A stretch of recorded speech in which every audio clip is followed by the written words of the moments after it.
संकट मोचन कष्ट हरण हो, मंगल करण कबीर के आगे शरण तेरी। संकट मोचन कष्ट हरण हो, मंगल करण कबीर के आगे शरण तेरी। ना मेरा जन्म न गर्भ बसेरा, बालक होई दिखलाया। काशी नगर जल कमल पर डेरा, ताहा जुलाहा ने पाया। माता पिता मेरे कछ नाही, ना मेरे घर दासी। जुल्हा को सुत आन कहाया, जगत करे मेरी हासी। जगतगुरु তত্ত্বদৰ্শী সন্ত ৰামপাল গুৰু মহাৰাজৰ সান্নিধ্যত পৰমেশ্বৰ কবিৰ চাহাবৰ প্ৰকট দিৱসত 9, 10 আৰু 11 জুন 2025 তাৰিখে নেপাল সহিতে ভাৰতৰ 12খন সতলোক আশ্ৰমত তিনিদিনীয়া মহাসমাগমৰ আয়োজন কৰা হৈছে।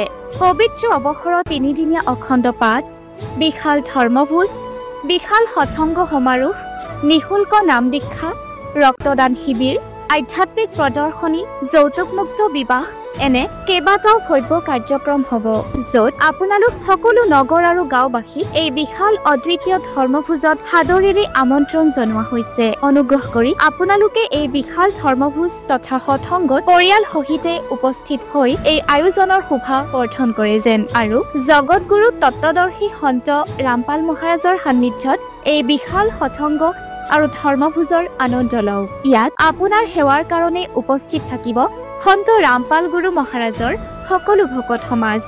এই সমাগমৰ আয়োজনস্থলীৰ ঠিকনা হৈছে সতলোক আশ্ৰম, থনানা ধাম, তেহচিল গোহানা, জিলা সোনিপত, হাৰিয়ানা।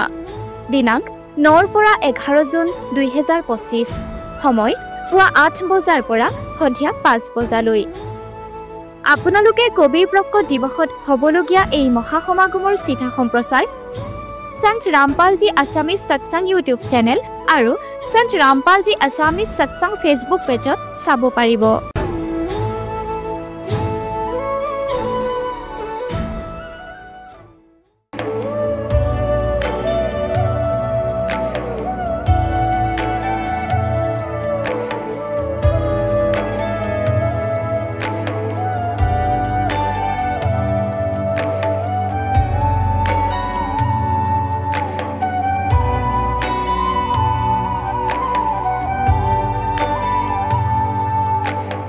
গীতাৰ অধ্যায় 15 শ্লোক 16 আৰু 17 তিনিজন প্ৰভুৰ উল্লেখ আছে। এই তিনিজন প্ৰভু কোনজন প্ৰভুৰ শৰণ লোৱাৰ পাছত জন্ম মৃত্যু সমাপ্ত হ'ব পাৰে? তিনিজন প্ৰভুৰ ভিতৰত কোনজন উত্তম পৰমাত্মা? তেওঁ কেনেকুৱা? তেওঁৰ নাম কি? এই সকলোবোৰ গূঢ় ৰহস্য জানিবলৈ নিশ্চয়কৈ শুনিব জগতগুৰু তত্ত্বদৰ্শী সন্ত ৰামপাল গুৰু মহাৰাজৰ মংগল প্ৰবচন, সকলো পবিত্ৰ ধৰ্মৰ পবিত্ৰ শাস্ত্ৰৰ আধাৰত। নমস্কাৰ। হয়, নমস্কাৰ। আপোনাৰ শুভ নামটো? ৰাণু সূত্ৰধৰ। আপুনি ক'ৰ পৰা আহিছে? মই 6 নম্বৰ ৱাৰ্ড ঢেকিয়াজুলি, শোণিতপুৰ, অসমৰ পৰা আহিছোঁ।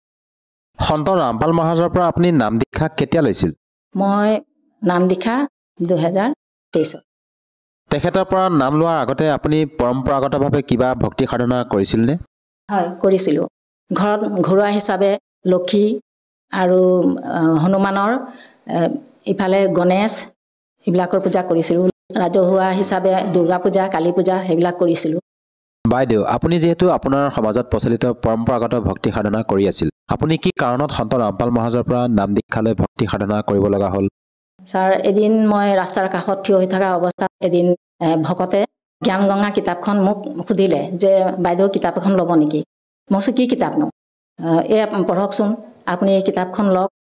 ইয়াতনো কি আছে? ইয়াত ব্ৰহ্মা বিষ্ণু মহেশ্বৰৰ মা দেউতা কোন, তেওঁৰ দুৰ্গাৰ মা দেউতা কোন, আপুনি জানিব পাৰিব। তে মোক ইহঁতৰ আকৌ সংসাৰ আছে নেকি? ইহঁতে নিজে নিজে দেখোন প্ৰকট হয়, ইহঁতৰ মা দেউতানো ক'ত আছে? তাৰপিছত নহয়, আপুনি এইখন পঢ়ক। তাৰপিছত মই বাৰু দিয়ক, পঢ়ি চাওঁ। কিতাপখন মই 20 টকা দি ৰাখিলোঁ। ৰখাৰ পিছত মই বহুত কথা মই জানিব পাৰিলোঁ। যেতিয়া মই কিতাপখন পঢ়ি শেষ কৰিলোঁ, শেষ কৰাৰ পিছত মই এতিয়াতো মোৰ শ্ৰীমদ ভাগৱত গীতা মোৰ ঘৰত নাই, মই কাৰ লগতনো মিলাম এইখিনি?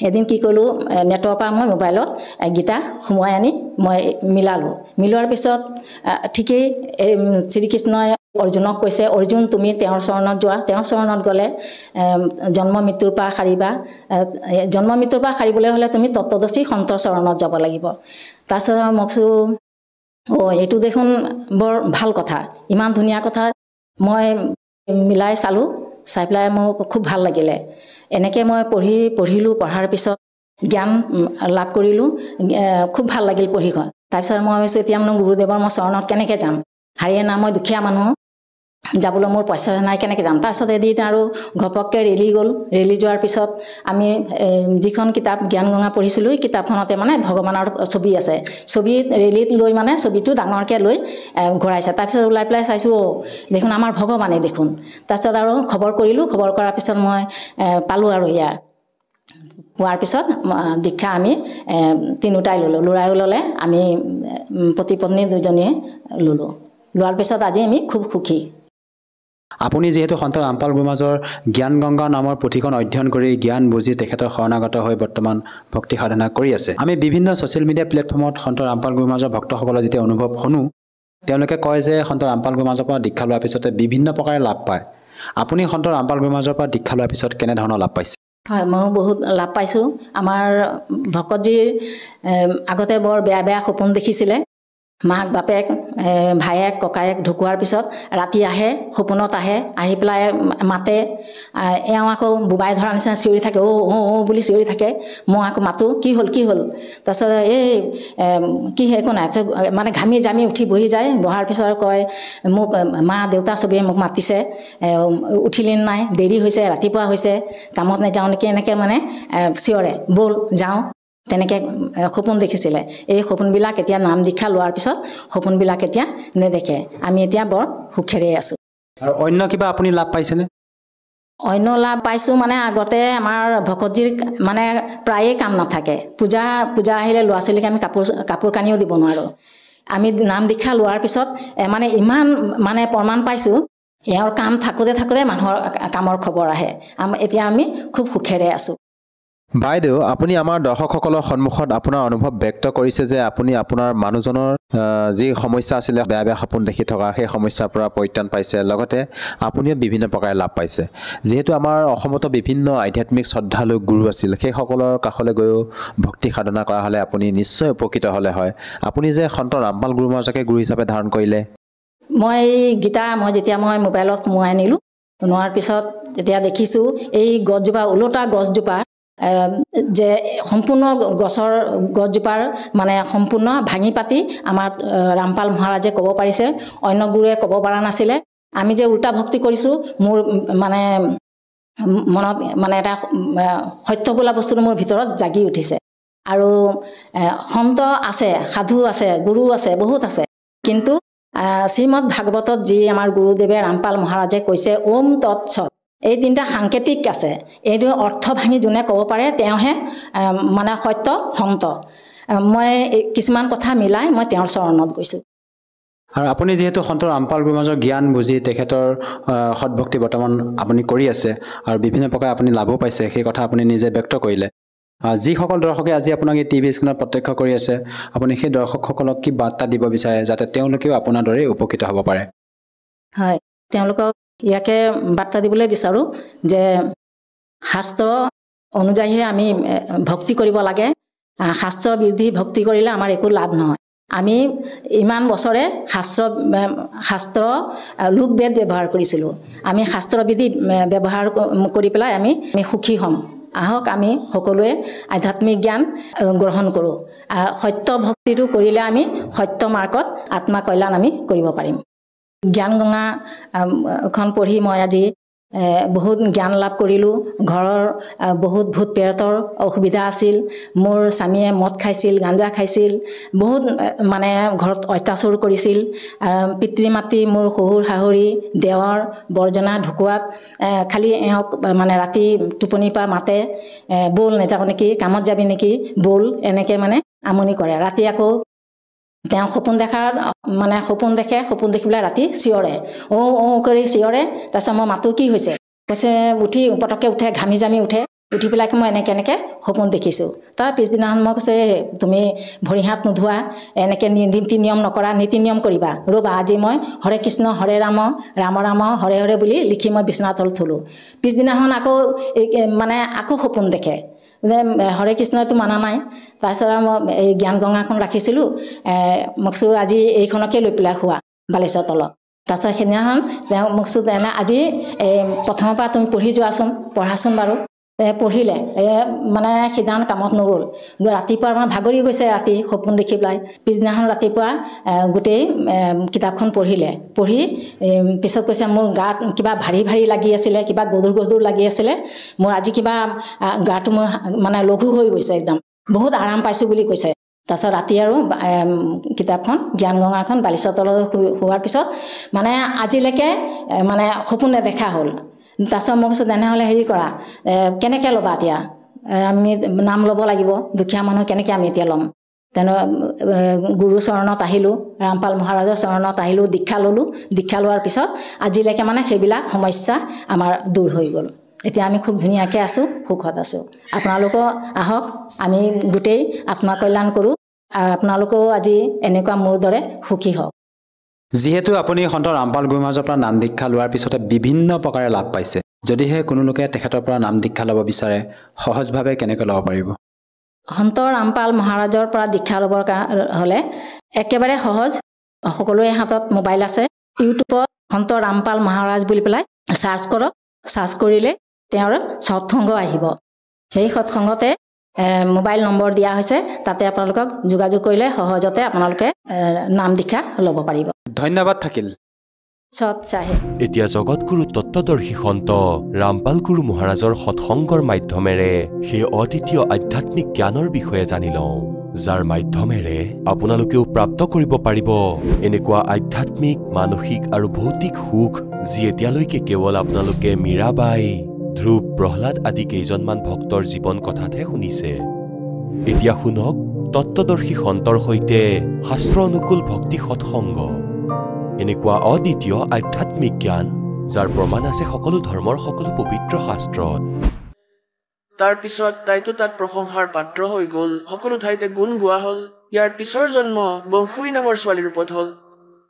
বংশুৰী নামৰ ছোৱালী, আৰু তাই আকৌ ইমান ৰাগ জাগ গাবলৈ ধৰিলে, অৰ্থাৎ সেই ডান্স চান্স কৰা যিসকল হয় ছোৱালী, তেনেকৈ জন্ম হ'ল। কিন্তু আস্থা আছিল ভগৱানৰ ওপৰত।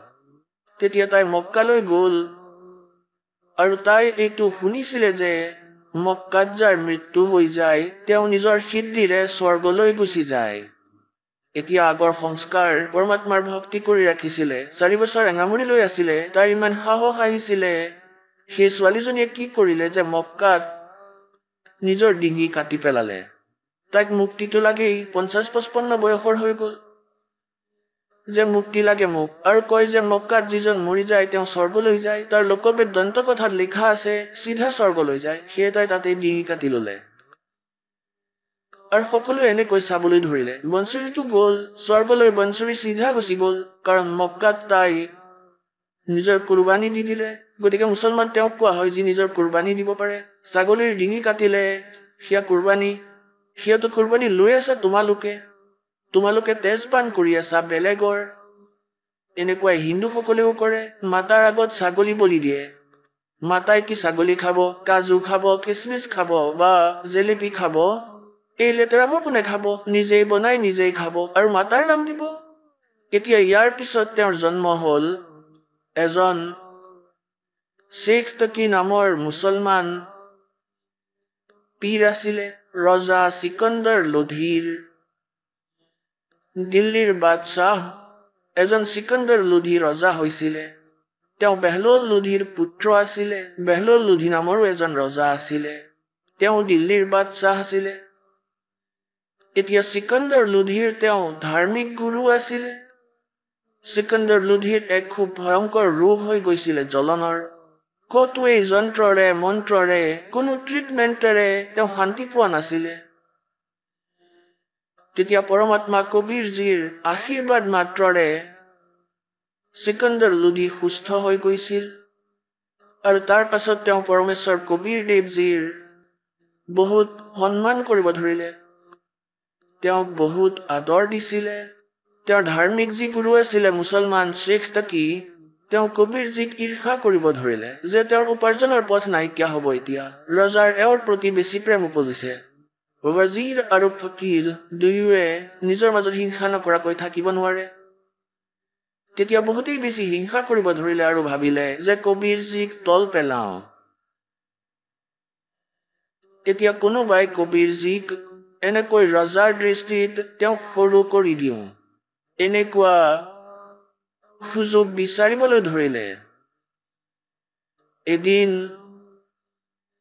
ৰজা সিকন্দৰ লোধি কবিৰ পৰমেশ্বৰজীক লগত লৈ কাশীৰ পৰা আহি আছিলে, বাৰাণসীৰ পৰা, দিল্লীৰ পৰা আহি আছিলে। শ্বেখ তাকিও লগত আছিলে। নদীৰ পাৰত তম্বু তৰিলে ৰাতিটো কটাবৰ কাৰণে। তেতিয়া সিফালৰ পৰা শ্বেখ তাকিয়ে নিজৰ অভিমান দেখুৱালে ৰজাৰ প্ৰতি। ৰজাই কাৰণ সুধিলে। তেতিয়া তেওঁ ক'লে, তুমিতো এতিয়া মুছলমানক এৰি হিন্দু গুৰু বনাই ললা। সকলো মুছলমানক কৈ দিম যে ৰজা এতিয়া মুছলমান নহয়, হিন্দু হৈ গ'ল, এওঁ কাফিৰ হৈ গ'ল। ৰজাই জানিছিলে যে এওঁ যদি এবাৰ মুছলমানসকলক কৈ দিয়ে সকলো মোৰ পৰা বিমুখ হৈ যাব, মোৰ ৰাজ্য গুচি যাব, সকলো এওঁৰ মুঠিত আছে। সেয়ে তেওঁক লগত ৰাখিছিলে। সিকন্দৰ লোধিয়ে শ্বেখ তাকিক এই কাৰণেই লগত ৰাখিছিলে যে কমেও এওঁৰ মুখ বন্ধ থাকক, ভালে থাকক, আৰু সকলো মুছলমান সমাজ মোৰ লগত থাকিব। ৰজাৰ বহুত চিন্তা হ'ল। পৰমেশ্বৰ লগতে আছিলে বেলেগ এটা তম্বুত। ৰজাক সুধিলে যে কি কাৰণ আছে, টেনচন কি কথাক লৈ। সিকন্দৰ লোধিয়ে সকলো কাৰণ কৈ দিলে। সিকন্দৰ লোধিয়ে ক'লে যে এনেধৰণে ঈৰ্ষা কৰি আছে। কবিৰজীয়ে ক'লে যে মই তেনেহ'লে উভতি যাওঁ। ক'লে নহয়, আপুনি যাব নোৱাৰে, যিয়েই নহওক। সিকন্দৰ লোধিয়ে আকৌ কাৰণ সুধিলে যে আপুনি কেনেকৈ প্ৰসন্ন হ'ব শ্বেখ তাকি। ক'লে মই তেতিয়া প্ৰসন্ন হ'ম তুমি যাক ভগৱান কোৱা, আল্লাহ কোৱা কবিৰক মোৰ সন্মুখত কোনো মৃতক জীৱিত কৰি দিয়ক। কিয়নো সিকন্দৰ লোধিয়ে স্বামী ৰামানন্দজীয়ে যিজন কবিৰ পৰমেশ্বৰজীৰ গুৰুজী আছিল, তেওঁ এনেকুৱা কোনো শব্দ কৈছিলে মুছলমানসকলৰ বিষয়ে সিকন্দৰ লোধিক, সেই ৰামানন্দজীয়ে, সেই সিকন্দৰ লোধিয়ে ৰামানন্দজীৰ ডিঙি কাটি দিছিলে। আৰু এনে মানুহৰ দৃষ্টিত, সংসাৰৰ দৃষ্টিত কবিৰজীৰটো গুৰুদেৱ আছিল ৰামানন্দজী, কিন্তু ৰামানন্দজীয়ে গুৰু মানিছিলে কবিৰজীক নিজৰ হৃদয়ৰ পৰা। কিন্তু এটা মৰ্যাদা বনাই ৰাখিবৰ বাবে তেওঁ গুৰুজী হৈ আছিলে। এতিয়া সিকন্দৰ লোধিয়ে যেতিয়া তেওঁ ডিঙি কাটিলে, তেতিয়া কবিৰ পৰমেশ্বৰজীয়ে স্বামী ৰামানন্দজীক পুনৰ জীৱিত কৰি দিছিলে সেই সিকন্দৰ লোধিৰ সন্মুখতে। এফালেতো সেয়া দেখিছিলে নিজৰ চকুৰ সন্মুখত ভগৱানৰ লীলা, আৰু নিজৰ জ্বলনৰ ৰোগো ঠিক হৈ গৈছিলে। এইবোৰ কাৰণতে তেওঁ ইমান প্ৰভাৱিত হৈ গৈছিলে। আৰু শ্বেখ তাকিকো তেওঁ আহি সেইবোৰেই কৈছিলে, হে পীৰজী, এয়াতো আল্লাহৰ ৰূপ আহিছে, মোৰ কষ্ট ঠিক হৈ গ'ল, সকলো ৰোগ না হৈ গ'ল। আৰু এনেকুৱা ৰামানন্দ স্বামীজীয়ে আমাৰ মুছলমান ধৰ্মৰ বিৰুদ্ধে কিছু বেয়া কথা কৈছিলে, আৰু মই এওঁৰ ডিঙি কাটি দিছিলো, মোৰ সন্মুখতে জীৱিত কৰিলে। এওঁতো আল্লাহৰ স্বৰূপ হয়, এয়াতো নিজে মালিক আহিছে। এইটো কথাতেই খং উঠিল। ইমান ঈৰ্ষা কৰিবলৈ ধৰিলে। এদিন কয় যে মোৰ সন্মুখত কোনো মৃতক জীৱিত কৰক, তেতিয়াহে মই মানিম এই কবিৰক, নহ'লে মই সকলো মুছলমানক কৈ দিম যে ৰজা কাফিৰ হৈ গ'ল। সিকন্দৰ লোধিয়ে কাৰণ ক'লে যে শ্বেখ তাকিয়ে এনেদৰে কৈছে গুৰুদেৱ যে মোৰ সন্মুখত কবিৰজীয়ে কোনো মৃতক জীৱিত কৰক, আৰু নহ'লে সঁচাকৈ তেওঁ জুই লগাই দিব। মোৰ এইটোৱেই চিন্তাৰ বিষয় হৈ পৰিছে। তেতিয়া কবিৰজীয়ে ক'লে যে কৈ দিয়া তেওঁ কোনো মৃতক লৈ আনিবলৈ, চাওঁচোন কি হয় কামটো। এতিয়া শ্বেখ তাকিক ক'লে সিকন্দৰে যে তেওঁ কৈছে যে লৈ আনা কোনো মৃত এজনক। ক'লে ক'ৰ পৰা আনিম মই, কোনো মৃত পালে চাম বাৰু। ইমানতে মালিকে ক'লে যে যে পৰমাত্মাই নিজৰ ভগতৰ অলপ দুখ চাব নোৱাৰে, এক ছেকেণ্ডো। অলপ সময়ৰ পিছতেই কি দেখিলে, এজন ল'ৰা মৃত অৱস্থাত আছে। মৃত্যুৰ পিছত জল প্ৰবাহ কৰি দিয়া হৈছিল, অন্তিম সংস্কাৰ। কিছুমান জনগোষ্ঠী এনেকুৱা আছিলে, তেওঁলোকে দাহ নকৰে, না মাটিত পুতি থয়, তেওঁলোকে জল প্ৰবাহ কৰি দিয়ে। সেই ল'ৰাজনৰ আয়ুস শেষ হ'ল, তেতিয়া জল প্ৰবাহ কৰি দিছিলে। মৃত্যু হোৱাৰ পিছত সি বৈ আহি আছিলে। কোনোবাই ক'লে যে সেইটো আহি আছে মৰাশ, সেইটো আহি আছে মৰাশ। সেই সময়তে সকলো একত্ৰিত হ'ল। তেতিয়া পৰমাত্মাই ক'লে কবিৰজীয়ে যে শেখ তাকি এতিয়া তুমি ট্ৰাই কৰি চোৱা, মই তোমাৰ পিছত চেষ্টা কৰিম। ক'লে ময়ো কৰিম। কবিৰে কি বেছি জানে নেকি? এতিয়া শেখ তাকি লাগি গ'ল থু থা কৰিবলৈ। ভাবিলে মই যদি কৰি দিওঁ মোৰেই নাম হ'ব। সেইটো দূৰলৈ গুচি গ'ল মৰাশটো। নদীৰ পানীত বৈ বৈ বহুত দূৰলৈ গুচি গ'ল, কমেও 500-600 ফুট আগলৈ, 3-4 একৰ। তেতিয়া চিকান্দাৰক শেখ তাকিয়ে ক'লে যে এইটোৱে বিচাৰিছিলে কবিৰে, যে কোনো প্ৰকাৰে এই মৰাশটো আগলৈ গুচি যাওক, সেইকাৰণে মোক লগাই দিলে ইয়াত। এনেকৈ কোনো মৰাশ জীৱিত হ'ব পাৰে নেকি? তেতিয়াতো কয়ামত আহিব যেতিয়া এইটো হ'ব। কবিৰ যি থিয় হ'ল, মৰাশটো যেনেকৈ আগলৈ বৈ গৈ আছিলে, শেষতো বহুত দূৰলৈ গুচি গৈছিলে, তাৰ পৰা এনেকৈ হাত কৰিলে। সেই মৃত শেষ উভতি আহিল আপষ্ট্ৰীমত। যেনেকৈ যিফালৰ পৰা পানী বৈ গৈ আছিলে, পুনৰ উভতি আহিলে পৰমাত্মাৰ ওচৰলৈ। আৰু পৰমাত্মাই ক'লে, হে আত্মা, কবিৰ হুকুমত এই মৃতত প্ৰৱেশ কৰা, য'তেই আছে আপোনাৰ উভতি আহা আৰু বাহিৰলৈ আহি যোৱা 1 ছেকেণ্ডত। সেই সময়তে ল'ৰাজন জীৱিত হ'ল আৰু কবিৰজীৰ চৰণত আহি প্ৰণাম কৰিলে। বলো সতগুৰুদেৱ কি জয়।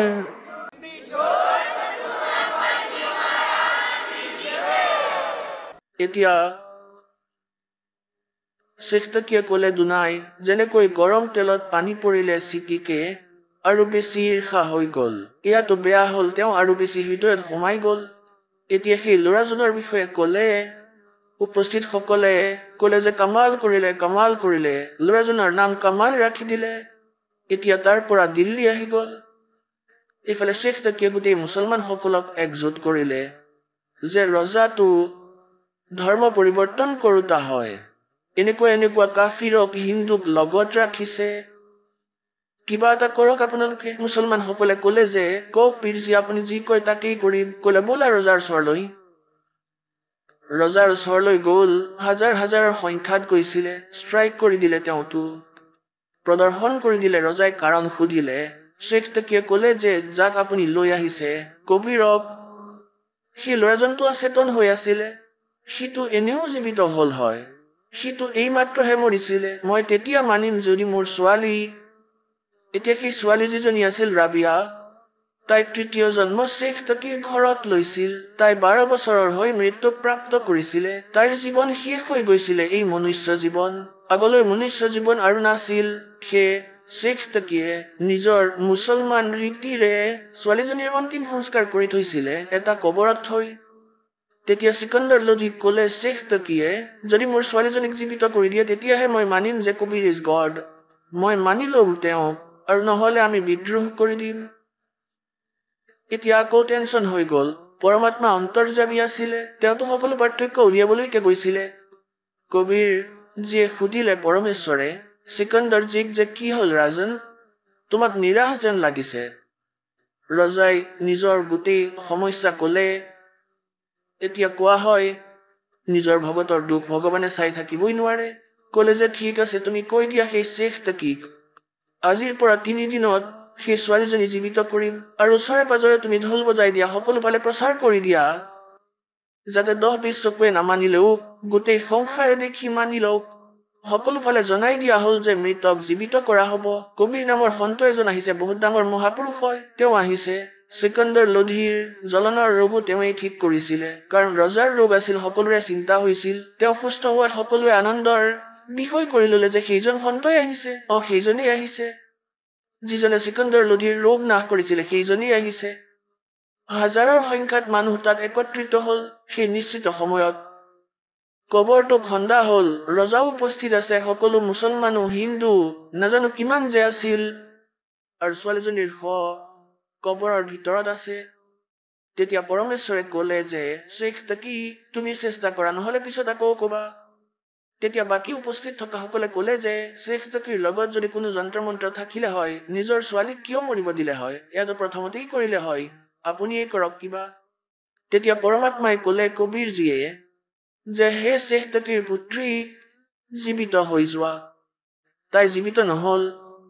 দ্বিতীয়বাৰ আকৌ ক'লে যে হে শেখ তাকিৰ পুত্ৰী, জীৱিত হৈ যোৱা, জীৱিত নহ'ল।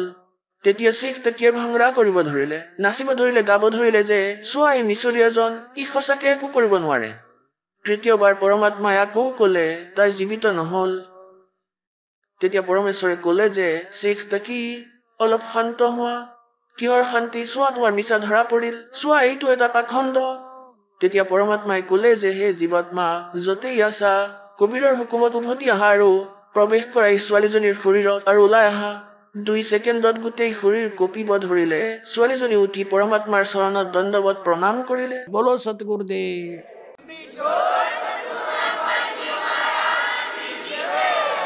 তেতিয়া সকলোৱে ক'ব ধৰিলে যে মহাৰাজে কামাল কৰি দিলে। তেতিয়া ছোৱালীজনীৰ নাম কামালী ৰাখি দিলে আৰু নিজৰ ছোৱালীৰ ৰূপত ৰাখিলে। এনেকৈ কামাল যিজন ল'ৰাক জীৱিত কৰিছিলে 12 বছৰৰ, সকলোৱে কৈছিলে কামাল কৰি দিলে।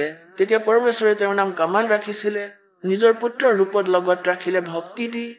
এতিয়া সেই ছোৱালীজনী যেতিয়া জীৱিত হ'ল, পৰমাত্মাই ক'লে যে যোৱা পুত্ৰী, তুমি পিতৃৰ লগত যোৱা। এতিয়া সেই ছোৱালীজনীক নিজৰ আগৰ জন্মৰ চেতনা দি দিছিলে পৰমাত্মাই। আশীৰ্বাদেৰে তেওঁ দিব্য দৃষ্টি খুলি দিলে। এতিয়া সেই ছোৱালীজনীৰ পূৰ্বজন্মৰ বেকগ্ৰাউণ্ড মনলৈ আহিল। থিয় হৈ 2 ঘণ্টা 1.5 ঘণ্টালৈকে প্ৰবচন কৰিলে ছোৱালীজনীয়ে যে হে জনসাধাৰণ, এয়া ভগৱান থিয় হৈ আছে, এওঁই আল্লাহু আকবৰ হয়। মই 4ৰ্থ জন্মৰ আগত 3য় জন্ম যি মোৰ আছিলে তাত মই এওঁৰ পৰা নাম লৈছিলো আৰু মই 4 বছৰ ভক্তি কৰি এৰি দিছিলো। সেই 4 বছৰৰ ভক্তিৰ কাৰণে একেৰাহে মই 3য়বাৰ মনুষ্য জীৱন প্ৰাপ্ত কৰিলো। কিন্তু এতিয়া মোৰ ইমানেই জীৱন আছিল, 12 বছৰ পিছত আৰু মোৰ মনুষ্য জীৱন বাকী নাছিল। মই পশুজনীলৈ গলো হয় আৰু মই ডাঙৰ ভুল কৰিছিলো। এতিয়া মই ভগৱান আল্লাহক চিনি পাইছো, মই মোৰ আচল পিতাক পাই গলো। মই নকলিৰ সৈতে নাযাওঁ। শেখ তাকিয়ে এই সকলোবোৰ কৰিছিলে কবিৰক তল পেলাবলৈ। তাত হাজাৰ সংখ্যক লোকে পৰমাত্মা কবিৰৰ উপদেশ ললে, তেওঁৰ শিষ্য হল। বলো সতগুৰুদেৱ।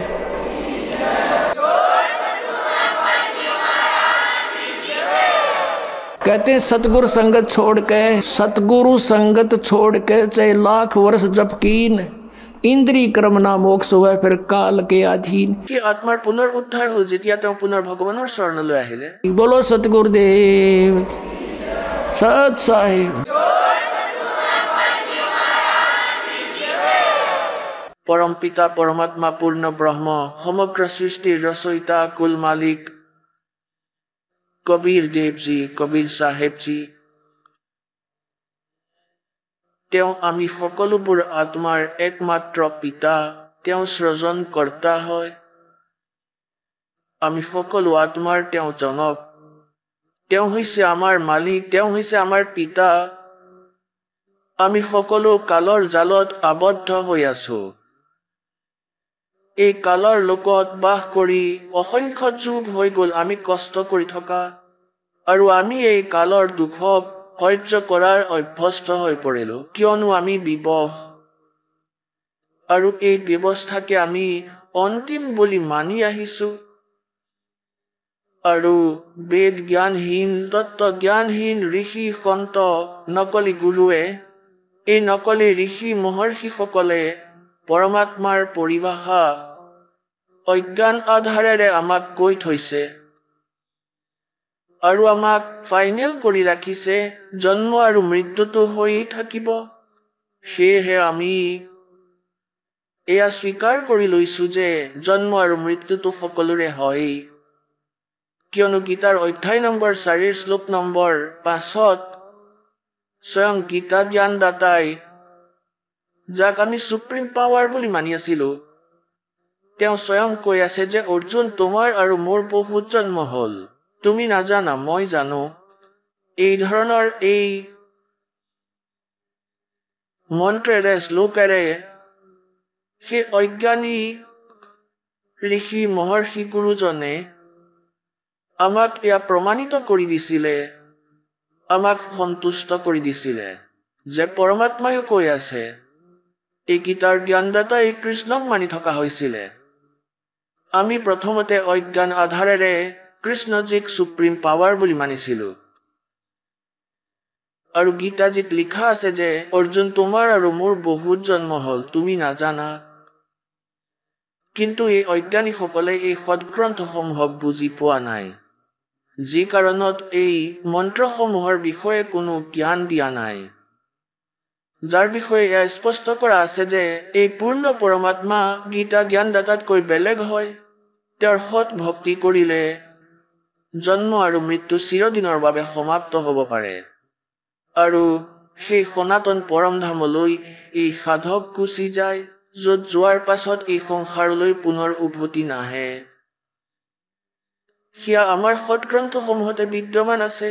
শ্ৰীমদ ভাগৱত গীতাৰ অধ্যায় নম্বৰ 15 শ্লোক নম্বৰ 1 পৰা 4 লৈ স্পষ্ট কৰা আছে যে তত্ত্বদৰ্শী সন্ত তেওঁৱেই হ'ব যিয়ে ওলোটাকৈ ওলমি থকা সংসাৰৰূপী বৃক্ষৰ সকলো বিভাগ ক'ব।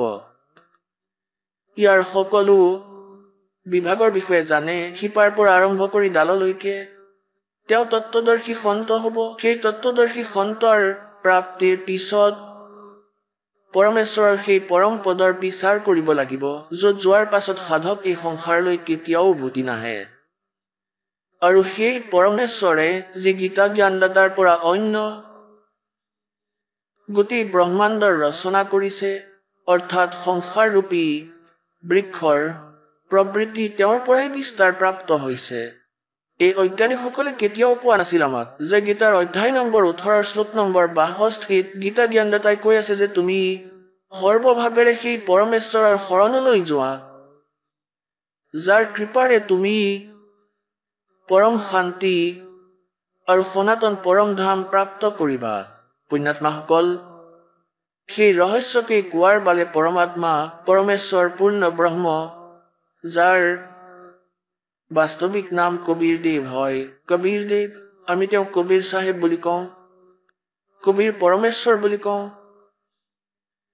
সেই পৰমাত্মা স্বয়ং নিজৰ সৎলোক স্থানৰ পৰা, সেই সনাতন পৰম ধামৰ পৰা, য'ত যোৱাৰ পাছত আকৌ প্ৰাণী জন্ম মৃত্যুলৈ কেতিয়াও নাহে।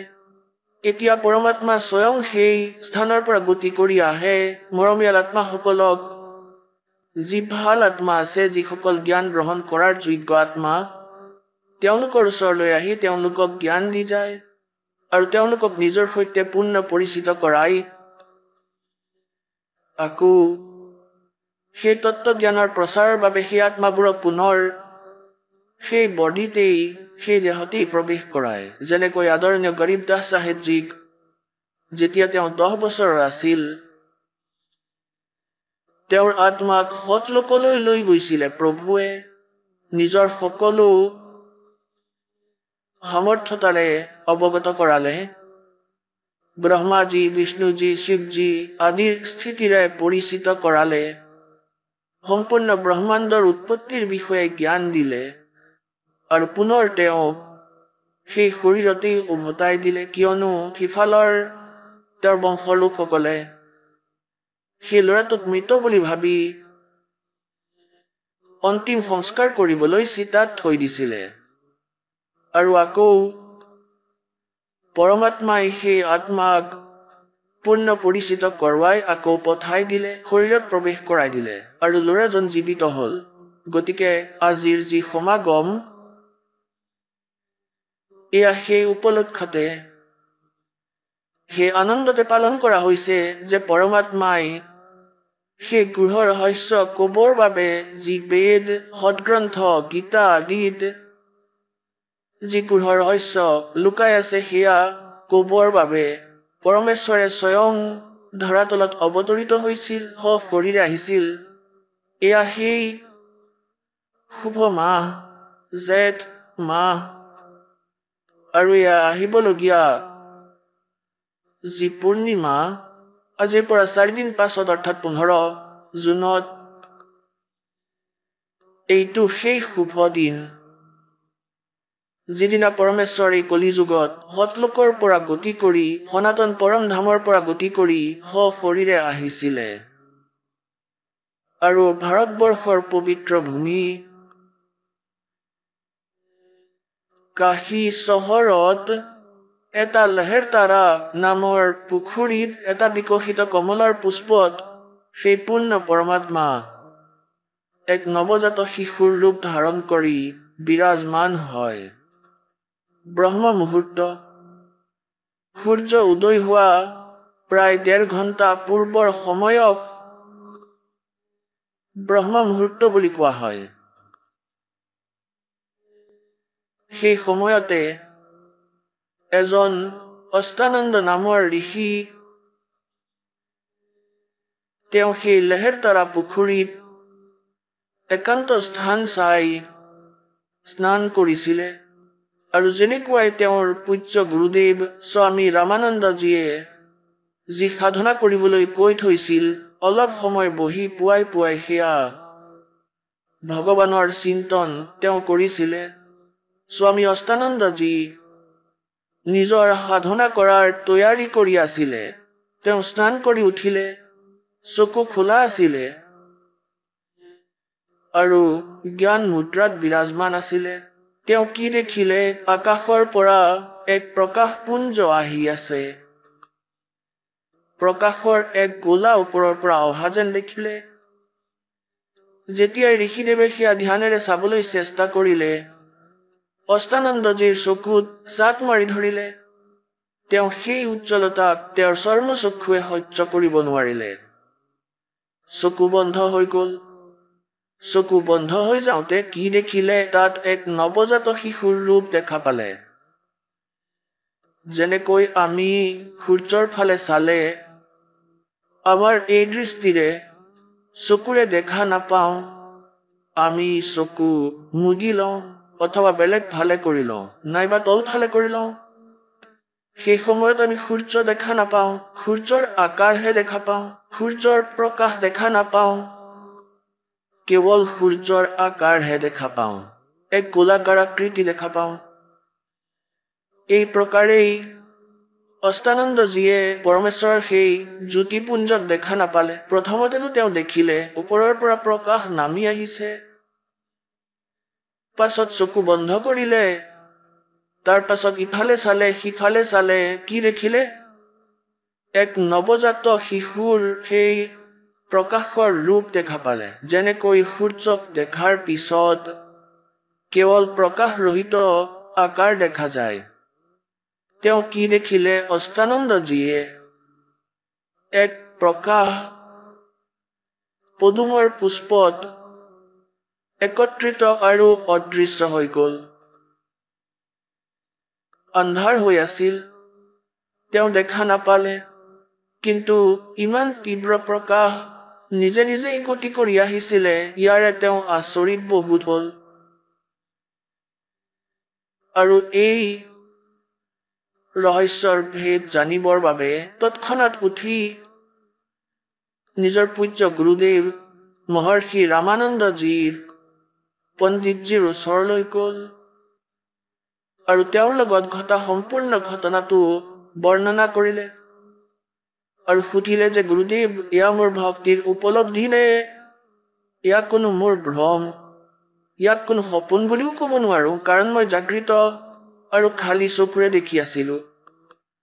স্বামী ৰামানন্দজীৰ যি আধ্যাত্মিক জ্ঞান আছিল, ইয়াৰ আধাৰত তেওঁ নিজৰ শিষ্যক অষ্টানন্দজীক সন্তুষ্ট কৰিবৰ বাবে তেওঁ ক'লে যে অষ্টানন্দ, আকাশৰ পৰা যেতিয়া এনেকুৱা প্ৰকাশপুঞ্জ আহে, তেনেহলে সেয়া কোনো দেৱ আত্মা হয় আৰু স্বৰ্গলোকৰ পৰা আহে, ইয়াত কোনো মাৰ গৰ্ভত তেওঁ প্ৰৱেশ কৰিব আৰু পিছত জন্ম ল'ব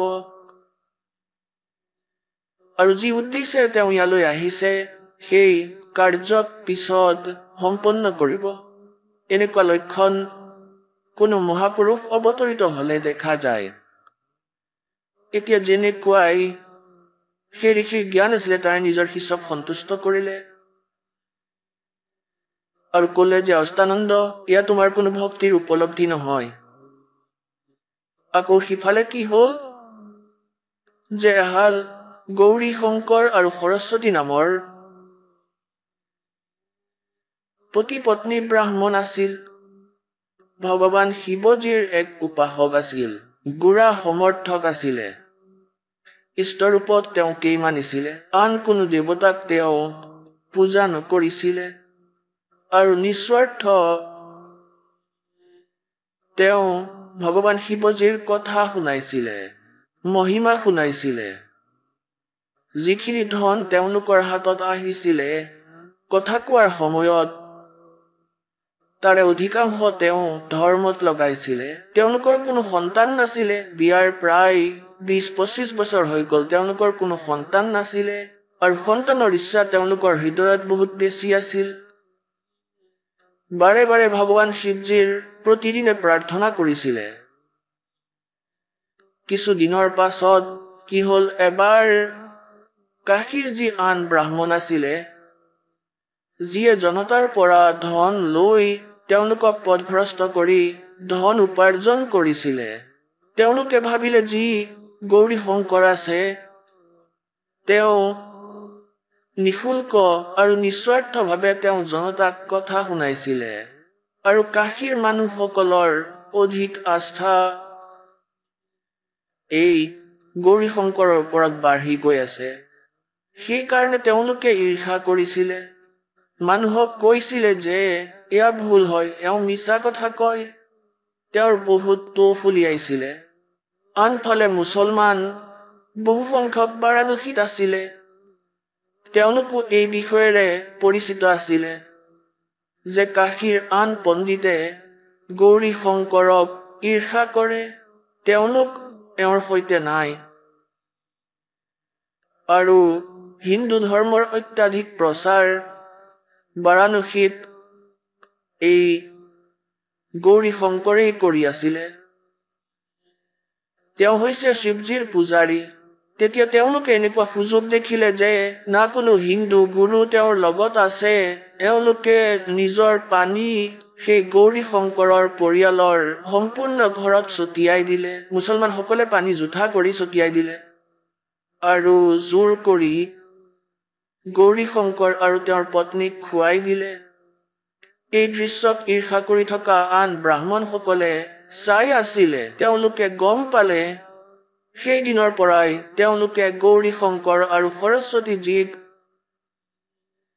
নিজৰ ধৰ্মৰ পৰা বৰখাস্ত কৰি দিলে আৰু কৈ দিলে যে এওঁলোক মুছলমান হৈ গ'ল। তেওঁলোকে জোঠা পানী গ্ৰহণ কৰিলে, য'ত নেকি তেওঁলোকক বাই ফৰ্চ খুওৱা হৈছিলে। আৰু এনেকুৱা স্থিতিতেই গৌৰী শংকৰে মুছলমান ধৰ্মক স্বীকাৰ কৰি ল'লে, কাৰণ হিন্দুসকলে তেওঁলোকৰ বহুত বিৰোধিতা কৰি দিলে আৰু গংগাত স্নান কৰাও বন্ধ কৰাই দিলে। ক'লে এতিয়া ইহঁত মুছলমান হৈ গ'ল, ব্ৰাহ্মণ হৈ থকা নাই, না হিন্দু। আৰু গৌৰী শংকৰৰ নাম সলনি কৰি নিৰু ৰাখি দিলে মুছলমানসকলে আৰু সৰস্বতীৰ নাম নিয়ামত থৈ দিলে। তেওঁক নিমা বুলি কোৱা হ'ল আৰু নিৰুৰ নাম নুৰ আলী ৰাখি দিলে। তেওঁক নিৰু বুলি ক'বলৈ ধৰিলে। আমি এতিয়া সেই শ্ৰদ্ধালুসকলৰ অনুভৱবোৰ জানো, যিসকলে জগতগুৰু তত্ত্বদৰ্শী সন্ত ৰামপাল গুৰু মহাৰাজৰ পৰা দীক্ষা প্ৰাপ্ত কৰিছে তথা তেওঁ কোৱা ভক্তি মাৰ্গ এওঁলোকে অৱলম্বন কৰি আছে। নমস্কাৰ। নমস্কাৰ ছাৰ। কি নাম আপোনাৰ? পুষ্পা সিং। ক'ৰ পৰা আহিছে আপুনি? ঝাৰখণ্ডৰ পৰা। মই আপোনাৰ পৰা এইটো জানিব বিচাৰিম যে সন্ত ৰামপালদেৱ মহাৰাজৰ পৰা আপুনি কেতিয়া নাম দীক্ষা ল'লে? 2011 4 মাৰ্চত। সন্ত ৰামপালদেৱ মহাৰাজৰ পৰা নাম দীক্ষা লোৱাৰ আগতে আপুনি কিবা ভক্তি সাধনা কৰিছিলনে? হয়, কৰিছিলোঁ। হিন্দু ধৰ্ম অনুসৰি দেৱী দেৱতাৰ ভক্তি কৰিছিলোঁ। সেই অনুসাৰে আমি চলিছিলোঁ, কিন্তু কোনো লাভ পোৱা নাছিলোঁ। কি ভক্তি সাধনা কৰিছিল আপুনি? দেৱী দেৱতাৰ ভক্তি, যেনে শংকৰ, ভগৱান, হনুমান দেৱ। ব্ৰত ৰাখিছিলনে? হয়, ৰাখিছিলোঁ। যেনেকৈ ঘৰৰ মানুহে যেতিয়া কৈছিলে ৰাখিছিলোঁ। আপোনাৰ পৰা এইটো জানিব বিচাৰিম যে আপুনি সন্ত ৰামপালদেৱ মহাৰাজৰ পৰা নাম দীক্ষা কিয় ল'লে? কি কাৰণ হ'ল যে আপুনি সন্ত ৰামপালদেৱ মহাৰাজৰ পৰা নাম দীক্ষা ল'ব লগা হ'ল? ইয়াৰ পিছত এইটোৱেই কাৰণ ছাৰ যে হঠাৎ 2010ত মোৰ স্বাস্থ্য একেবাৰে বহুত বেয়া হৈ গৈছিলে, যি কাৰণে আমাৰ ওপৰত বহুত হঠাৎ 2010ত মে' মাহত মোৰ গা বেয়া হৈ গৈছিলে। ৰাতি 12 বাজিছিলে, হঠাৎ মোৰ অৱস্থা বহুত বেয়া হৈ গৈছিলে। জিভাখন বাহিৰলৈ ওলাই গৈছিলে আৰু চুলি নিজে নিজে সৰি যাব ধৰিছিলে আৰু চকু বেকা হৈ গৈছিলে। তেতিয়া মোৰ হাজবেণ্ডে ভাবিলে যে কি হৈ গ'ল হঠাৎ, তাইৰ কি হ'ল। যেতিয়া সিদিনা পাৰ হ'ল তাত যি ফ্লেটত আছিলোঁ তাত যি এজন মেম্বাৰ আছিলে তেওঁ ক'লে ভূতৰ বাধা আছে, যি কাৰণে তাতে যিসকল তান্ত্ৰিক থাকে মুছলিম ধৰ্মৰ তেওঁক মাতিলে, তেতিয়া তেওঁ একো কৰিব নোৱাৰিলে। য'ত নেকি মানুহে কয় যে হনুমান চালিচা পঢ়িলে ভূত প্ৰেত পলাই যায়, এনেকুৱা একোৱেই নহ'ল। কাৰণ আমি জানো যে যেতিয়া মোৰ ওপৰত ভূত প্ৰেতৰ বাধা আহে তেতিয়া হনুমান দেৱৰ যি কিতাপ সেয়া মোৰ হাতত দি দিছিলে। মই হনুমান দেৱৰ কিতাপ হাতত লৈ পঢ়িছিলোঁ, কিন্তু একো নহৈছিলে। আৰু মোৰ একেবাৰে চকু ঘূৰি যায় আৰু চুলি একেবাৰে অট'মেটিক খুলি যায়। গতিকে মোৰ ঘৰৰ মানুহ বহুত চিন্তাত পৰি গৈছিলে, একেবাৰে বহুত নিৰাশ হৈ গৈছিল, যাৰ কাৰণে তেওঁলোকে বহুত দুখৰ সন্মুখীন হ'বলগীয়া হৈছিল। মা দেউতাই বহুত কান্দি আছিলে, কাৰণ মই ঘৰৰ ডাঙৰ ছোৱালী আছিলোঁ, যাৰ কাৰণে নেকি তেওঁলোকে বহুত ঠাইত মোক দেখুৱাবলৈ চেষ্টা কৰিছিলে। কিছুদিনলৈকেতো ঠিকে থাকোঁ, কিন্তু লাভ নহয়। যেতিয়া হাজাৰীবাগত ভাল নহ'লোঁ, তাৰপাছত মোৰ গাঁও হ'ল আৰা জিলা। কিবা কিবি তান্ত্ৰিকক তাতে মোক দেখুৱালে, দেৱী দেৱতাসকলক মন্দিৰত, হনুমান দেৱ, কালী সকলো ঠাইতে গ'লোঁ, কিন্তু তাতেও একো নিবাৰণ নহ'ল। তাৰপাছত তাৰ পৰা যেতিয়া উভতি আহিলোঁ, মোৰ মাৰ ঘৰ জমছেদপুৰত হয়, তালৈ গ'লোঁ। তাত নৱৰাত্ৰি মোৰ মাহঁতে পালন কৰি আছিলে, কিন্তু একো লাভ নহ'ল। অট'মেটিক নৱৰাত্ৰিৰ দিনাই মোৰ সম্পূৰ্ণ 9-10 ভূত প্ৰেতৰ বাধা হ'ল, এনেকুৱা লাগিছিল। তাৰপাছত মোৰ মায়ে বহুত ভয় খালে। তাৰপাছত এজন মুছলিম ধৰ্মৰ তান্ত্ৰিকৰ ওচৰলৈ লৈ গ'ল। তাৰপাছত গম পালোঁ যে মোৰ ভিতৰত 7, 8, 9, 10টা ভূত আছে। গতিকে যাৰ বাবে তাত কিছুদিনলৈকেতো ঠিকে থাকিলোঁ, 1-2 মাহলৈ। তাৰপাছত মোৰ তাতেই আৰম্ভ হ'বলৈ ধৰিলে। তাৰপাছত আকৌ 2011ত মোৰ ফেব্ৰুৱাৰী মাৰ্চত মোৰ গা হঠাৎ আকৌ বেয়া হৈ গ'ল, কাৰণ 26 জানুৱাৰী 2011ত নেশ্যনেল গেম হৈ আছিলে ৰাঁচীত। সেইবাবে তাত মই কোচৰ কাম কৰি আছিলোঁ। মোৰ হঠাৎ গা বেয়া হৈ গ'ল, যাৰ বাবে মোৰ মায়ে মোক তৎক্ষণাত জামছেদপুৰলৈ লৈ গ'ল। মোৰ তাতে গা বেয়া হোৱাৰ কাৰণে তান্ত্ৰিকৰ ওচৰলৈ লৈ গ'ল। তাতে যিমান ভূত প্ৰেত আছিলে সকলো উলিওৱাৰ বাবে চেষ্টা কৰিছিলে। তাতে এজন কুল দেৱতা আছিল আমাৰ ঘৰৰ, মোৰ মা দেউতাৰ ঘৰত কুল দেৱতা আছিলে, অঞ্জন বাবা যাৰ নাম আছিল। গতিকে তেওঁ সেই তান্ত্ৰিকেও উলিয়াব পৰা নাছিলে। তেওঁ একেবাৰে ডাঠিকৈ কৈ দিছিলে যে তুমি তোমাৰ নিজৰ ছোৱালীক বচাব নোৱাৰা, লাগিলে তুমি কোনো ঠাই, পৃথিৱীৰ যিকোনো ঠাইলৈ যোৱা, বচাব নোৱাৰা।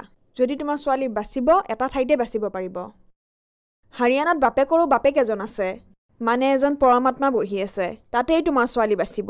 নহ'লে পৃথিৱীৰ কোনো ঠাইতেই নহওক কিয়, সমগ্ৰ ব্ৰহ্মাণ্ডত কোনেও বচাব নোৱাৰে। যদি হাৰিয়ানালৈ যোৱা তেতিয়াহে বচাব পাৰিবা। কোনে কৈছিলে? এই যে মোৰ ভিতৰত আছিলে কুল দেৱতা, অঞ্জন বাবা নামৰ, তেওঁ ফেমাছ আছিলে, তেওঁ কৈছিলে। তাৰ আগতে আপোনালোকে সন্ত ৰামপালদেৱ মহাৰাজৰ নাম শুনিছিলনে? নাই, নাম শুনা নাছিলোঁ। হয়, আমি বহুত সমস্যাৰ সৈতে যুঁজি আছিলোঁ। এইটো কেতিয়াৰ কথা? এইটো 2011ৰ কথা। ইয়াৰ আগতে কেতিয়াও আপোনালোকে সন্ত ৰামপালদেৱ মহাৰাজৰ নাম শুনা নাছিলে? নাই, 2010ত মোৰ হাজবেণ্ডে কিতাপ এখন পাইছিলে, যিটো তেওঁ কোৱা নাছিলে যে তেওঁ জ্ঞান গংগা নামৰ কিতাপ এখন পাইছে। তেওঁ ট্ৰেইনেৰে আহোঁতে লৈ আহিছিলে আৰু ঘৰত তেনেকৈয়ে থৈ দিছিলে। আপুনি পিছত গম পালে? হয়, 2011ৰ জানুৱাৰী সময়ত সেই কিতাপখন হঠাৎ আমি দুয়োজনেই জব কৰোঁ। তেতিয়া মোৰ লেজাৰ পিৰিয়ড আছিলে, খালী পিৰিয়ড আছিলে। তেতিয়া মই ভাবিলোঁ যে কিতাপখনত কি আছে, জ্ঞান গংগা নামৰ কিবা ডিফাৰেণ্ট হয়। গতিকে সেই কিতাপখন মই লৈ গ'লোঁ। আচলতে মই আপোনাৰ পৰা এইটো জানিব বিচাৰিম যে সন্ত ৰামপালদেৱ মহাৰাজৰ নাম, আপোনাৰ ভিতৰত যি প্ৰেত আত্মা আছিলে, যাক আপুনি কোনোবা বাবা বুলি কৈ আছে, তেওঁ ক'লে যে সন্ত ৰামপালদেৱ মহাৰাজ নামৰ হাৰিয়ানাত কোনোবা সন্ত আছে, এনেকুৱা এজন মহাত্মা আছে যিয়ে আপোনাৰ ভূত প্ৰেতৰ বাধাক ঠিক কৰিব পাৰিব। গতিকে মই আপোনাৰ পৰা এইটো জানিব বিচাৰিম যে আপোনাৰ স্বামীয়ে যে কিতাপখন পাইছিলে, সেই সময়ত কি আপুনি গম পাইছিলে যে সন্ত ৰামপালদেৱ মহাৰাজেহে আপোনাৰ সমস্যা দূৰ কৰিব পাৰিব? এই কিতাপখন মই 2010ৰ আগষ্টত পাইছিলোঁ ট্ৰেইনত, যিখন মই পঢ়িব পৰা নাছিলোঁ। সেইখন মই ঠিক জানুৱাৰী 2011ত পঢ়িছিলোঁ। সেই কিতাপখন পঢ়াৰ পিছত মোৰ লগত বহুত চমৎকাৰ হৈছিলে। মই কেতিয়াও শুনা নাছিলোঁ সন্ত ৰামপালদেৱ মহাৰাজৰ বিষয়ে। গতিকে মই ইমানখিনিয়ে ভাবিছিলোঁ যে পৰমাত্মা ভগৱানৰ লাভ আমি কেনেকৈ পাওঁ, কি ধৰণে হয়, ভগৱানে কেনেদৰে সুখ দিয়ে। সেই জ্ঞান গংগা কিতাপখন পঢ়াৰ পিছতহে গম পালোঁ। আগতে এনেকুৱা আছিলে যে ভক্তিটো কৰোঁ, কিন্তু লাভ একো নাপাওঁ। নহয়, এনেকুৱাওতো হ'ব পাৰে যে আপুনি কিতাপখন পঢ়িছিলে, তাৰপিছত আপোনাৰ মনত এইটোৱে চলি থাকিল, তাৰপিছত আপোনাৰ ভিতৰত যি প্ৰেত আছে সেইটোৱে ক'লে যে সন্ত ৰামপালদেৱ মহাৰাজৰ ওচৰলৈ গুচি যোৱা, নে তাৰ আগতে আপুনি নামেই শুনা নাছিলে? নামটো শুনা নাছিলোঁ। তাৰপাছত সেই প্ৰেত বাধাই সি নিজেই কৈ দিছিলে যে আপোনাৰ ছোৱালী বাচিবই নোৱাৰে। তাৰপিছত আপুনি সন্ত ৰামপালদেৱ মহাৰাজৰ বিষয়ে গম লোৱা আৰম্ভ কৰিলে। হয়, তাৰ পিছত গৈ আমাৰ ঘৰৰ ফেমিলি বহুত দুখত আছিলে, যাৰ বাবে তেওঁলোকে তাৰপাছত সন্ত ৰামপালদেৱ মহাৰাজৰ ওচৰলৈ কেনেকৈ যাব পাৰি জ্ঞানগংগা কিতাপৰ পিছফালে যি নক্সা আঁকা থাকে সেই অনুসাৰে আমি টিকট কটালোঁ আৰু তাৰপাছত বৰবালা আশ্ৰম হাৰিয়ানা গৈ পালোঁ। ঠিক আছে, যিবোৰ কথা য'ৰ পৰা আৰম্ভ হৈছিলে সেই ঠাইতে আছেনে নে যেতিয়াই আপোনাৰ ভিতৰত যে ভূত প্ৰেতৰ বাধা আছিলে সি ক'লে যে সন্ত ৰামপালদেৱ মহাৰাজেহে ঠিক কৰিব পাৰিব, সমগ্ৰ পৃথিৱীত কেৱল এখনে ঠাই আছে, সেই কথা সঁচা প্ৰমাণিত হ'লনে? আপোনাৰ ভিতৰৰ পৰা ভূত প্ৰেতে যে কৈ আছিলে যে তাতেহে এই বাধা ঠিক হ'ব পাৰে বুলি, তেন্তে আপুনি সন্ত ৰামপালদেৱ মহাৰাজৰ পৰা নাম দীক্ষা লোৱাৰ পিছত ভাল হ'লনে? যেতিয়া আমি সকলো ফালৰ পৰাই ভাগৰি পৰিছিলোঁ, মন্দিৰ মছজিদ গুৰুদ্বাৰ সকলো লৈ গৈছিলোঁ। যেতিয়া মানুহৰ স্বাস্থ্য বেয়া হয় তেতিয়া সিহঁতৰ মাক দেউতাক বহুত দুখত থাকে। তেতিয়া সেই সময়ত তেওঁলোকে হিন্দু মুছলিম শিখ ইছাই একো নাচায়, তেওঁলোক সকলো ধৰ্মৰ ওচৰলৈ যাবলৈ আৰম্ভ কৰে যাতে ভাল হয়। সেই সময়ত মানসিকতা শেষ হৈ যায় যে জাত পাত কি হয়।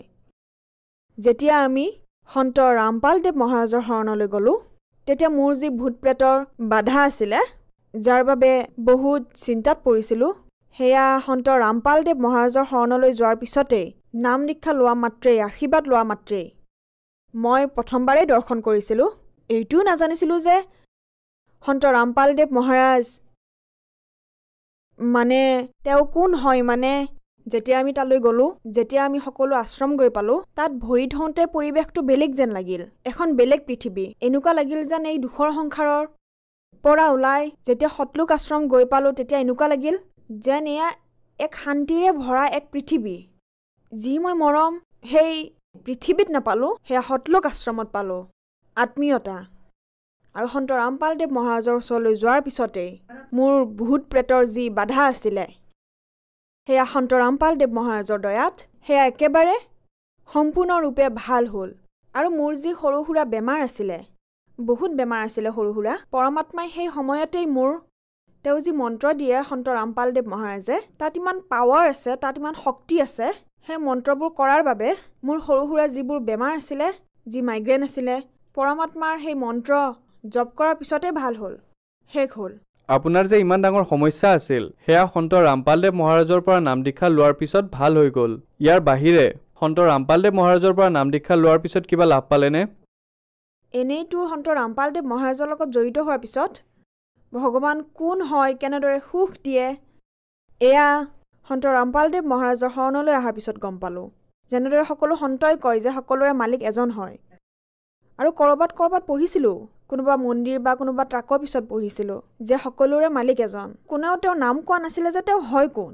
সন্ত ৰামপালদেৱ মহাৰাজে প্ৰমাণৰ সৈতে এয়া প্ৰমাণ কৰে যে তেওঁ পূৰ্ণ পৰমাত্মা, সকলোৰে মালিক এজন হয় আৰু তেওঁৰ নাম কবীৰ হয়।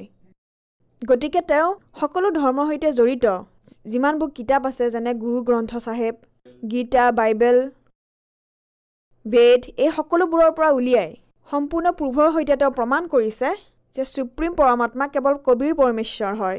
তেওঁৰ ভক্তি কৰিলেহে সম্পূৰ্ণ লাভ পোৱা যায়। আপোনাৰ পৰা আৰু এটা কথা জানিব বিচাৰিম যে সন্ত ৰামপালদেৱ মহাৰাজে আপোনালোকক যি ভক্তি সাধনাৰ কথা কৈ আছে, এই ভক্তি সাধনাৰ কথা সমগ্ৰ বিশ্বত আন কোনেও কোৱা নাই। গতিকে এয়া কেনেকৈ সম্ভৱ হ'ব পাৰে যে সন্ত ৰামপালদেৱ মহাৰাজেহে, আপুনি কৈছে যে কেৱল তেওঁৱেই শাস্ত্ৰ অনুসৰি ভক্তি কৈ আছে, বাকী সন্তসকলে নকয়? ছাৰ, সন্ত ৰামপালদেৱ আন সন্ততকৈ বেলেগ, কাৰণ সন্ত ৰামপালদেৱে যি জ্ঞান দিয়ে, ধৰক এজন শিক্ষক তেওঁ নিজৰ ছাত্ৰসকলক চিলেবাছ অনুসৰিয়েই পঢ়ায়।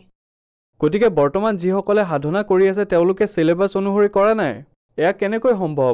ছাৰ, সঁচাকৈ পঢ়োৱা নাই। গতিকে আপোনাৰ কোনটো সাধনা এনেকুৱা লাগি আছে যে যি মানুহে কৰি আছে যি শাস্ত্ৰৰ বিপৰীত হয়? ছাৰ, ক'ব বিচাৰিছোঁ যে যি ভক্তি হয়, লাভ হ'ব পাৰে, বিপদৰ নিবাৰণ হ'ব পাৰে, আপত্তিবোৰ দূৰ হ'ব পাৰে। মানুহে সেইকাৰণে ভক্তি কৰে, সুখৰ বাবে, শান্তিৰ বাবে, মানসিক শান্তিৰ বাবে অথবা শাৰীৰিক সুখৰ বাবে। সেয়া ভক্তি। সেই ভক্তিত যদি কাৰোবাৰ শাৰীৰিক কষ্ট হৈ আছে, মানসিক কষ্ট হৈ আছে অথবা আৰ্থিক কষ্ট হৈ আছে, যি সম্পূৰ্ণ লাভ পাব লাগে ভক্তিৰ, সেয়া নাপায়। সেইবাবে আপুনি কৈ আছে যে সেয়া শাস্ত্ৰৰ বিৰুদ্ধ ভক্তি। এটা প্ৰমাণটো এয়া, হয়, সেয়া শাস্ত্ৰ বিৰোধী ভক্তি। আৰু এই সন্ত ৰামপালদেৱ মহাৰাজ সমগ্ৰ পৃথিৱীত কেৱল এজনেই সন্ত ৰামপালদেৱ মহাৰাজ আছে যিয়ে শাস্ত্ৰ অনুকূল ভক্তি দিয়ে। মোৰ প্ৰশ্ন এইটো আছিল যে আপোনাৰ কোনটো কথা এনেকুৱা লাগিছে যে এয়া শাস্ত্ৰৰ বিৰুদ্ধ যিবোৰ ক্ৰিয়া সাধাৰণ সমাজত হৈ আছে আৰু আপুনি যি ক্ৰিয়া কৰি আছে সেয়া শাস্ত্ৰ অনুসৰি হয়। কোনটো পাৰ্থক্য আপুনি দেখিলে? ছাৰ, শাস্ত্ৰ বিৰোধী ভক্তি এয়াই হয় যি গীতাত মানা কৰা হৈছে যে ব্ৰত ৰাখিব নালাগে তথাপিও মানুহে ৰাখে, শ্ৰাদ্ধ কৰিব নালাগে তথাপিও মানুহে কৰে। আৰু সন্ত ৰামপালদেৱ মহাৰাজৰ অনুগামীয়ে যি শাস্ত্ৰত লিখা থাকে, যি সন্ত ৰামপালদেৱ মহাৰাজে শাস্ত্ৰ অনুকূল ভক্তি কৰায়, তাত না ব্ৰত ৰখাৰ কথা কয় না শ্ৰাদ্ধৰ কথা কয়। আৰু বহুত ধৰণৰ বিপদ তেওঁৰ আশীৰ্বাদ দিয়া মাত্ৰেই সমাপ্ত হৈ যায়। ভগত সমাজক কি বাৰ্তা দিব বিচাৰিব?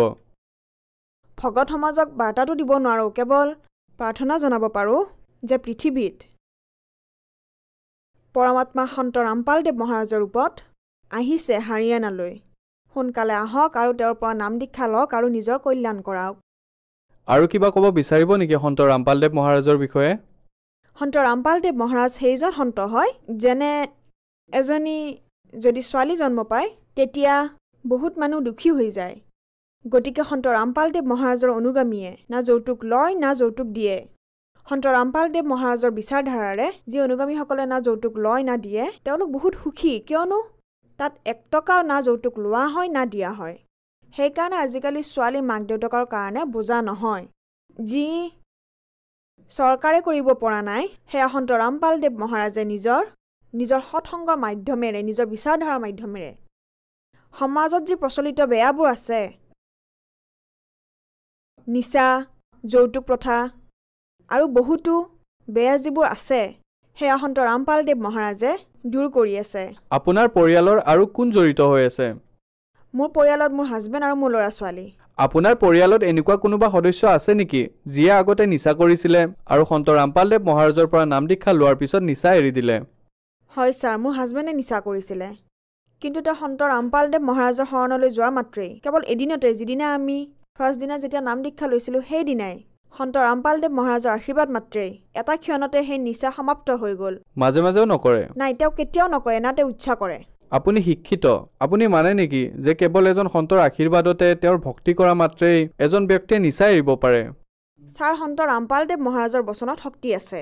যদি পূৰ্ণ সন্ত এজন পৃথিৱীলৈ আহে তত্ত্বদৰ্শী সন্ত ৰূপত, কেৱল পৰমাত্মাইহে আহিব পাৰে। তেওঁৰ শব্দ শক্তিত বহুত শক্তি থাকে। গতিকে তেওঁৰ আশীৰ্বাদ মাত্ৰেই তৎক্ষণাত সেই নিচা সমাপ্ত হৈ গ'ল। সেইদিনাৰ পিছৰ পৰাই 2011ৰ পৰা আজি 2020 হৈ গ'ল, তেতিয়াৰ পৰাই নিচা কৰা নাই। বহুত বহুত ধন্যবাদ সৎ চাহেব।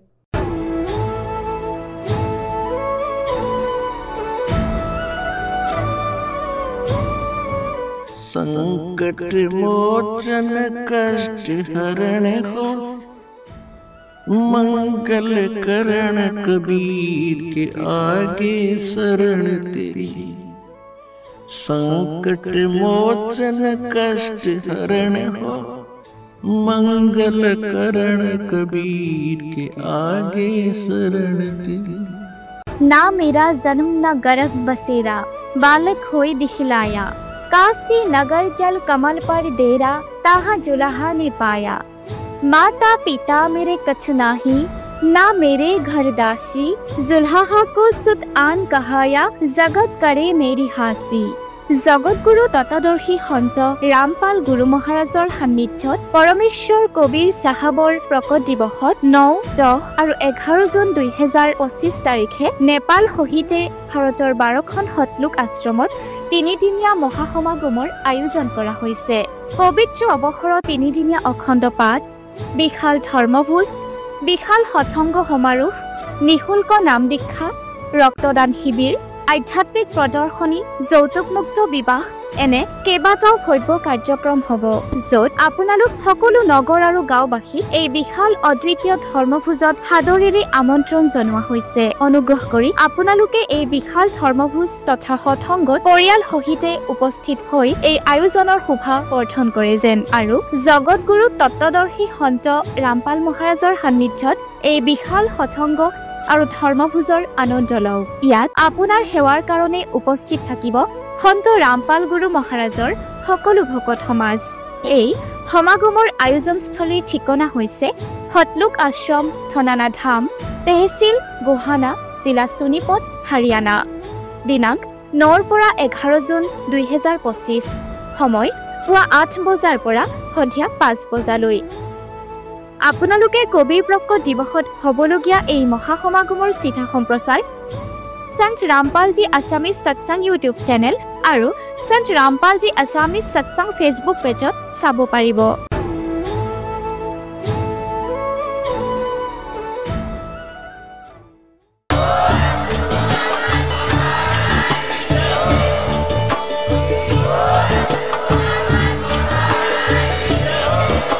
আপুনি শুনি আছিলে জগতগুৰু তত্ত্বদৰ্শী সন্ত ৰামপাল গুৰু মহাৰাজৰ মংগল প্ৰবচন। অধিক জানিবৰ বাবে ভিজিট কৰক www.jagatgururampalji.org। সন্ত ৰামপাল গুৰু মহাৰাজৰ শুভ আশীৰ্বাদত সমগ্ৰ বিশ্বতে 500তকৈ অধিক নাম দীক্ষা কেন্দ্ৰ আছে, য'ত সন্ত ৰামপাল গুৰু মহাৰাজৰ দ্বাৰা বিনামূলীয়াকৈ নাম দীক্ষা দি থকা হৈছে। আপোনাৰ ওচৰৰ নাম দীক্ষা কেন্দ্ৰৰ ঠিকনা জানিবলৈ সম্পৰ্ক কৰক 7082208528।